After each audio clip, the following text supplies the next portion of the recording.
"What a perfect day for doing nothing," said Percy the park keeper. Percy was having a day off.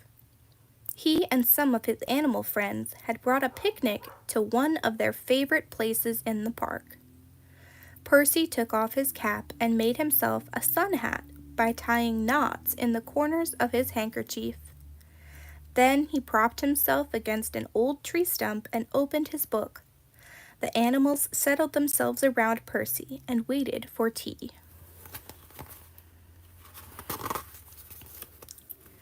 It was warm in the sunshine, and soon everyone began to doze. Suddenly they were disturbed by the sound of laughter. Percy looked up. 3 young rabbits, 2 brothers and their sister, were playing a leaping game in the long grass. When they saw Percy, the rabbits waved. "Hello, Percy, we're pretending to be hares." Percy chuckled and waved back as the rabbits went leaping away.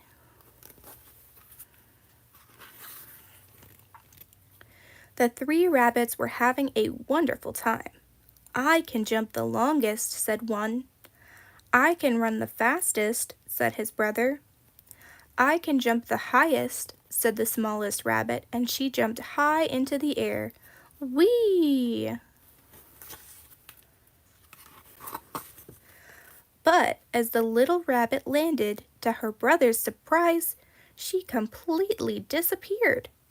She had crashed right through the rotten cover of an old well. The 2 brothers stared at the hole in the ground. Then they began to wail.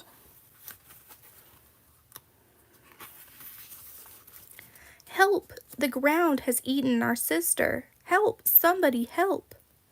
Somebody, of course, meant Percy. The 2 rabbits ran straight to him and told him what had happened. The other animals looked worried as Percy listened and sighed. "There's no water in that well," he said, "but it's very deep." He pulled on his cap and jumped to his feet. "We'll need a rope," he said. "Come on."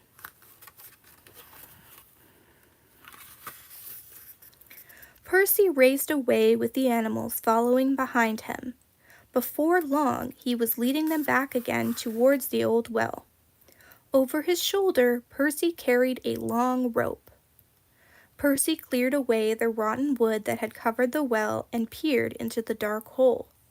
He couldn't see the little rabbit.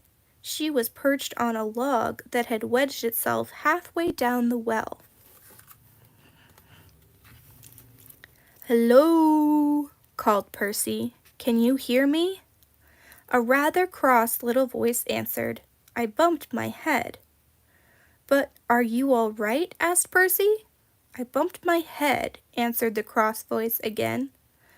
Said Percy. "I think she's all right." "We're sending down a rope," called Percy. "Tie it nice and tight and we'll pull you up." Percy lowered the rope into the well. The little rabbit wasn't quite sure what to do, so she tied it tightly to the log that she was sitting on. "Now heave ho," said Percy. Percy pulled on the rope, but nothing happened. He pulled again. "What's she been eating?" he muttered. "She weighs a ton." He pulled once more, but still nothing happened. Percy frowned. "All right," he said. "Let's see what we can do together." Down in the well, the little rabbit was beginning to get used to the darkness. As she gazed around, she noticed that there was a small opening in the wall of the well. "I wonder where that leads to," she said.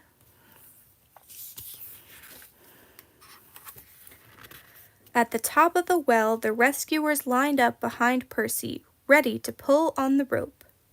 "Ready," shouted Percy. "Heave." Something in the well moved. "Keep going," said Percy. "She's coming." The rescuers pulled and pulled. They grunted and groaned and quacked and squeaked. Up came the rope, but as it reached the top, the rescuers got a terrible surprise. There was no little rabbit on the end of the rope. All they had pulled up from the well was a great big log. "Well, I'm blessed," said Percy. "What happened to her?" "She's turned into a log," said the fox. "She's at the bottom of the well," said the squirrels. "She's lost forever," wailed the rabbits. "Oh, no, I'm not," said a little voice behind them. "I'm here." Everyone looked round in amazement. There at the back of the line of rescuers was the little rabbit. "I thought I'd help you," she said. "What are we doing?"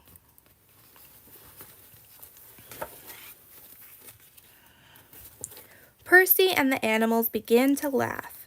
They laughed and laughed until they couldn't stand up. "But how did you manage to get out?" asked Percy at last. "It was easy," she said. "I found a secret passage. It comes out just over there." "Well, I never," said Percy.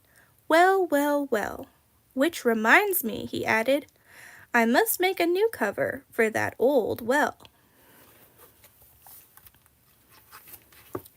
"I'll do it tomorrow," said Percy as he led the way back towards their picnic. "After all," he said, "today is my day off."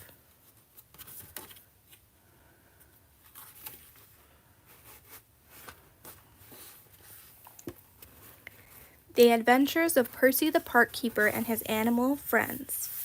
One snowy night. The rescue party. After the storm. Available in hardback, miniature hardback, paperback, and audio cassette.